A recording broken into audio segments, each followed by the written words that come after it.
নমস্কার বন্ধুরা, অনামিকার রান্নাঘরে আপনাদের সবাইকে স্বাগত। আজ আমি চিকেন কষা রেসিপি নিয়ে চলে এসেছি। একদম কালারফুল চিকেন কষা, একদম তৈলাক্ত এইরকম চিকেন কষা আপনাদেরকে রেসিপিটা শেয়ার করে দিচ্ছি। তো চলুন দেখে নিন আজকের রেসিপি চিকেন কষা। প্রথমেই একটা কড়াই নিয়েছি, কড়াইয়ে নিয়েছি এখানে 4 চামচ সাদা তেল। সাদা তেলের জায়গায় আপনারা অবশ্যই সর্ষের তেল ইউজ করতে পারেন। ফোড়নের জন্য দিয়ে দিয়েছি 1 চামচ এখানে গোটা জিরে আর 2খানা তেজপাতা। একটু ভালো গন্ধ এলে ফোড়নটা থেকে এখানে 5 পিস মিডিয়াম সাইজের পেঁয়াজ একদম স্লাইস করে কেটে নিয়েছি। পেঁয়াজের পরিমাণটা আমি আগেই বলে দিচ্ছি, একটু বেশি দিয়েছি। যেক্ষেত্রে আমি এখানে একটু কষা বানাবো, তাই একটু তৈলাক্ত করব, মানে রিচ করব, তাই আমি এখানে পেঁয়াজের পরিমাণটা একটু বেশি দিয়েছি। আপনারা এখানে কম বেশি অবশ্যই করতে পারেন। কিছু মশলা আমি বেটে নেব। দেখুন এখানে আদা রসুন নিয়েছি, আর এটা হচ্ছে ধনে পাতার যে কচি কচি ডান্ডিগুলো থাকে, আর কাঁচা লঙ্কা নিয়েছি আমি, বেশ কিছু কাঁচা লঙ্কা নিয়ে নিয়েছি। আর আপনারা যদি মনে করেন যে ধনে পাতার ডান্ডিগুলো দিলে খারাপ হবে, আমি তো বলবো একদম খারাপ হবে না। একবার আমার মতো বানিয়েই দেখুন। পেঁয়াজটা আমার নরম হয়ে গেছে, তো এর থেকে আর একটু বেশি আমি লাল লাল করব। এখন দেখতে পাচ্ছেন যে পেঁয়াজের কালারটা একটু লাল লাল হয়ে গেছে, কিন্তু একদম গোল্ডেন ব্রাউন কালার আসেনি, লাল লাল হয়ে গেছে। এই সময় আমি যে মশলাটা পেস্ট করেছি সেই মশলাটা পুরোটাই আমি এখানে দিয়ে দেবো। যেহেতু এখানে কাঁচা লঙ্কা দিয়েছি আর এখানে দিয়েছি আমি ধনে পাতার কচি কচি ডান্ডিগুলো, তাই আমার আদা রসুনের যে পেস্টটা একটু গ্রিন কালারে চলে এসেছে। আমি এখানে বলে দিই, খুব ভালোভাবে এখানে কষাতে হবে। এখনই আমি কিন্তু লঙ্কা হলুদ দেব না, বা কোনো গুঁড়ো মশলা এখনই আমি ইউজ করব না। আগে পেঁয়াজের সাথে খুব ভালোভাবে কষিয়ে নেব, যতক্ষণ না পর্যন্ত আদা রসুনের একটা কাঁচা গন্ধ চলে যায়, ততক্ষণ পর্যন্ত আমি কিন্তু এখানে খুব ভালোভাবে কষিয়ে যাব। এই সময় গ্যাসের ফ্লেমটা আপনাদেরকে বলে দিই, লো টু মিডিয়ামে রাখতে হবে, না হলে কিন্তু নিচে মশলাটা লেগে যাওয়ার ভয় থাকবে। তাই আপনাদেরকে বলে দিচ্ছি, এই সময় কিন্তু খুব ভালোভাবে কষিয়ে নেবেন, আর গ্যাসের ফ্লেমটা অবশ্যই লো টু মিডিয়ামে রাখবেন। আমার রেসিপিগুলো যদি আপনাদের ভালো লেগে থাকে তো প্লিজ লাইক কমেন্ট শেয়ার, চ্যানেলটিকে সাবস্ক্রাইব করবেন। এবার আমি লো টু মিডিয়াম করে দিয়ে গ্যাসের ফ্লেমটা একটু ঢাকা চাপা দিয়ে দিলাম, কারণ ঢাকা চাপা দিয়ে কষলে খুব তাড়াতাড়ি কিন্তু কষানোটা হয়ে যায়। দেখছেন উপর থেকে কিন্তু আমার অলরেডি তেল ভাসা শুরু হয়ে গেছে। তো এক্ষেত্রে বুঝে নিতে হবে যে আমার মশলাটা খুব ভালোভাবে কষানো হয়েছে এবং কাঁচা যে একটা আদা রসুনের গন্ধ থাকে সেটা কিন্তু চলে গেছে। দুটো আমি মিডিয়াম সাইজের এখানে দুটো এখানে আমি টমেটো দিয়ে দিয়েছি, একটু বলতে ভুল হয়ে গেছে। দুটো এখানে আমি মিডিয়াম সাইজের টমেটো দিয়ে দিয়েছি, এবং টমেটোটা নরম হওয়ার জন্য এখানে আমি দিয়ে দিলাম 1 চামচ পরিমাণ লবণ। লবণটা কিন্তু অবশ্যই এখন দেবেন। দেখুন কত সুন্দর আমার কষানো হচ্ছে। এখনই দেখুন ওপরে একটা গ্রিন গ্রিন কালারের তেলটা ভেসে এসছে, মানে এখনই আমার কিন্তু কষানো অলমোস্ট হয়ে গেছে। কিন্তু এটাকে আমি কালারফুল করব, তাই কিছু গুঁড়ো মশলা অবশ্যই এবার আমাকে ইউজ করতে হবে। তো গুঁড়ো মশলা এখানে দেখুন আমি এখানে 1.5 চামচ পরিমাণ এখানে দিয়ে দিলাম লঙ্কার গুঁড়ো, আর হলুদ দিয়ে দিলাম 1 চামচ। যেহেতু এখানে আমি কাঁচা লঙ্কা ইউজ করেছি, সেক্ষেত্রে আমি এখানে 1.5 চামচ পরিমাণ গুঁড়ো লঙ্কা ইউজ করেছি। এটা আপনাদের মাথায় রাখতে হবে। ঝালের পরিমাণটা কে কতটা পরিমাণ খাবেন সেই হিসেবে আপনাদেরকে অবশ্যই ঝালটা অ্যাডজাস্ট করতে হবে। তো খুব ভালোভাবে কষানো হচ্ছে। দেখুন ওপর থেকে তেল কিন্তু আবারও বলছি ভেসে এসে গেছে।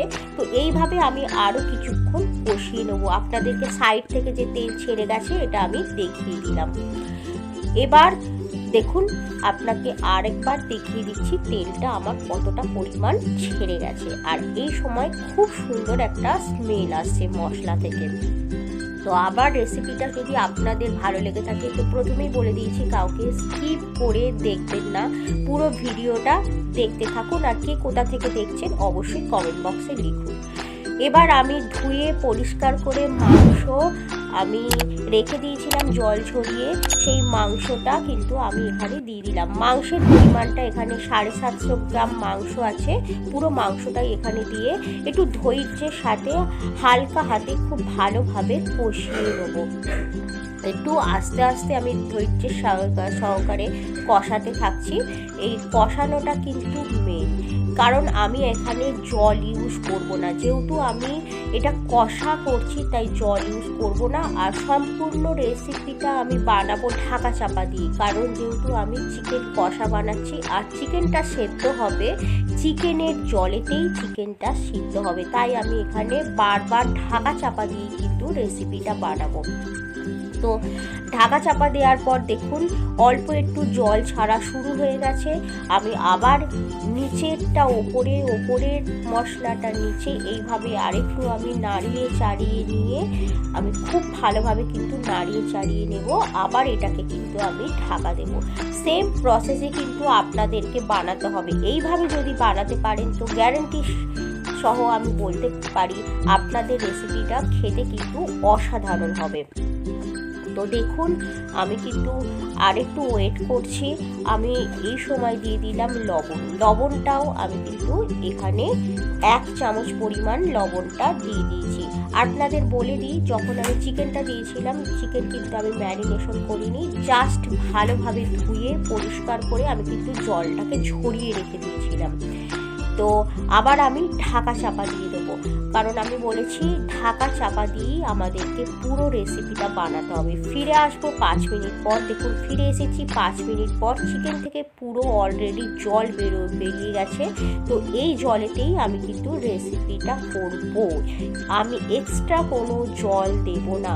আর হ্যাঁ, টমেটো থেকে আপনারা তো জানেন, যেহেতু আমি এখানে 2টো টমেটো ইউজ করেছি, তো ওখান থেকেও আমার কিন্তু সবজি মানে টমেটো থেকেও কিন্তু জলটা বেরিয়েছে। আমি আবার কি করব, আবার আমি নাড়িয়ে চাড়িয়ে দিয়েছি। আর গ্যাসের ফ্লেমটা লো টু মিডিয়ামে রেখেই কিন্তু আমি এই রেসিপিটা বানাবো। আবার আমি ঢাকা চাপা দিয়ে দিয়েছি, আবার আমি ঢাকা চাপাটা খুলে নিচ্ছি।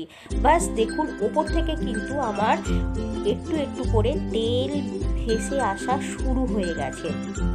এইভাবেই আমি পুরো রেসিপিটা বানিয়ে নেবো, শুধু আপনারা একটু দেখতে থাকুন।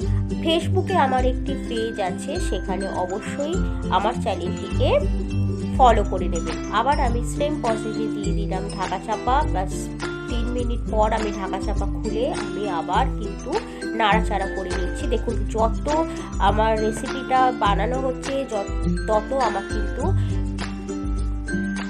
রেসিপির চিকেন কষাটা কালারটা কিন্তু চেঞ্জ হয়ে যাচ্ছে। আমি আবার ঢাকা চাপা খুলে নিয়েছি। দেখুন এবার উপর থেকে কিন্তু হালকা হালকা তেল ভেসে এসে গেছে এবং কালারটাও কত চেঞ্জ হয়ে গেছে।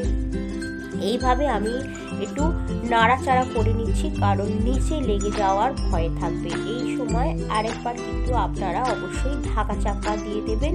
আর এই সময়তে চেক করে নেবেন লবণটা ঠিক আছে, কারণ এই সময় লবণটা দিয়ে দিলে মাংসের ভেতরে কিন্তু লবণটা চলে যাবে। তাই আপনাদেরকে এই সময় পুরোটা একবার টেস্ট করে নেওয়া উচিত যে আমার রেসিপিটা সম্পূর্ণ ঠিক আছে কিনা, সেই হিসেবে চেক করে নেবেন। দেখুন কতটা সুন্দর কালার চলে এসেছে, তেলটা পুরো উপরে ভেসে এসেছে। আর আমি কিন্তু কোনো রকম রেড চিলি পাউডার ইউজ করিনি। আপনি যে মশলা দিয়েছি সেটাইতেই কত সুন্দর রেসিপিটা বানানো হচ্ছে, আপনারা দেখুন। এবার আমি এখানে গরম মশলা দিয়েছি। দেখুন এখানে একটা বড় সাইজের একটু এলাইচি নিয়েছি, 2টো লবঙ্গ আর নিয়েছি এখানে দালচিনি। এবার এই গরম মশলাগুলো ভালোভাবে গুঁড়ো করে দেব।